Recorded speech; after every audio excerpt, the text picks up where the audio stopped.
Harlequin Intrigue and HarperAudio present Sabotage Operation by Caridad Piñeiro, performed by E.J. Lavery.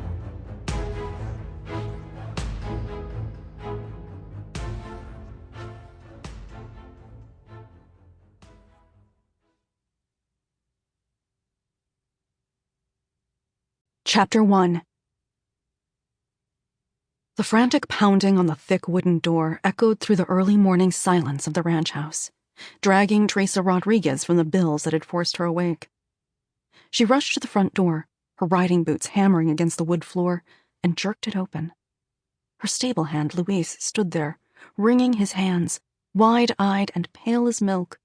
"You have to come. Frijoles is down," the young man said, turned, and raced in the direction of the stables. Teresa tore after him, fear chilling her gut. Frijoles was not only her best friend, he was also her top stallion. She'd been counting on the stud fees from breeding him to pay off the last of her debts. Without him... She sprinted across her driveway and the dew-damp grass next to the stables. Her feet skidded on the pavers surrounding the building as she rounded the corner to the stable entrance, raced to the stallion's stall, and caught sight of her trainer kneeling in the straw by her horse. The large bay's body twitched and convulsed beneath his hands. "What happened, Richard?" she asked, squatting beside him. She joined the trainer in running her hands across the horse's muscled flanks to try to calm him as he thrashed his legs, rousing the straw's grassy smell. The older man shrugged and dipped his head in the direction of her stable hand.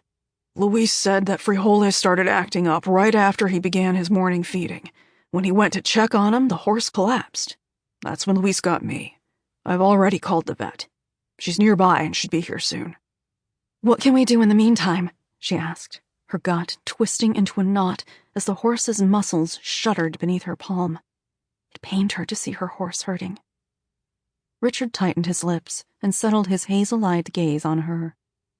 "I could give him some activated charcoal, but it could upset his gut." "Do we know what caused this?" she asked, and stroked the horse's side. His skin was slightly damp, and his powerful muscles shook violently. Choppy and irregular breathing, as if he couldn't catch his breath after a long race, had her breath trapping in her chest with fear. "Maybe something he ate," Richard said with a shrug. "Let's check his feed bucket." She looked over at the young stable hand who stood a few feet away, nervously twisting his hands.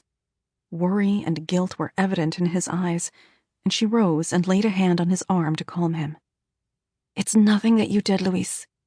Can you show me Frijoles' feed for this morning?" Luis nodded, walked to the corner of the stall where a large plastic feed bucket hung, and came back with it. Frijoles had only eaten part of his breakfast, and as she examined it, she noticed something unusual. Mixed in with the alfalfa, oats, and other nutrients were odd bits of green. She stuck her hand into the feed, sifted through it, and discovered larger pieces of what looked like leaves, oval-shaped and dark green. Nothing she immediately recognized, but she knew one thing. They didn't belong in the stallion's feed. She walked over with some of the leaves and held them out so the trainer could see them. Richard's eyes widened in shock. "Where did you get those?" "They were in Frijoles' feed bucket." "Looks like belladonna leaves. They're poisonous, and if I'm right, we can't wait for the vet. I'll go prep the charcoal." He leaped to his feet, raced out of the stall and toward the tack room where they kept an assortment of supplies for tending to the horses.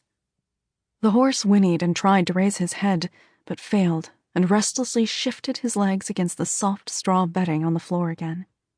"Tranquilo, Frijoles. You'll be okay, por favor," she crooned, trying to calm the stallion so that he wouldn't injure himself. The screech of tires heralded the arrival of the vet, and barely a few minutes later, Dr. Miranda Ramirez raced into the stall carrying a large leather bag. "How is he?" Miranda asked, and knelt in the straw beside the horse.